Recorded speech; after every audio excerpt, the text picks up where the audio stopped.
Hello everyone, আজ হচ্ছে 25শে বৈশাখ, শুভ রবীন্দ্র জয়ন্তী।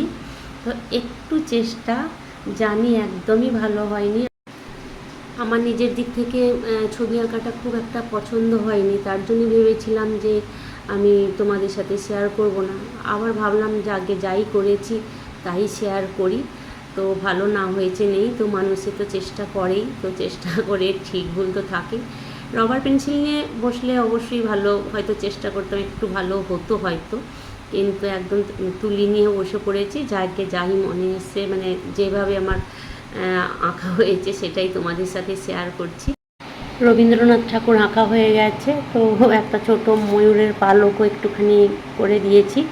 তুমি রবে নীরবে সেটাও লেখা হয়ে গেছে। তারপরে ভাবলাম যে একটু ফাঁকা ফাঁকা লাগছে, তো একটুখানি এটা কমপ্লিট করি। তো একটুখানি ছোট ছোট একটুখানি কলকা দিয়ে চার মানে পুরো গোল করে ভরিয়ে দিয়েছি। হঠাৎ বসতে বসতে মনে হলো আজকে তো রবীন্দ্র জয়ন্তী, তাহলে একটু রবীন্দ্রনাথ ঠাকুরকে আঁকি। তো আমি এই জন্যই বসে পড়লাম আঁকতে। তো এই যে আমার পুরো কমপ্লিট হয়ে গেছে। তুমি রবে নীরবে সেটাও লিখেছি, কেমন হয়েছে অবশ্যই জানিও।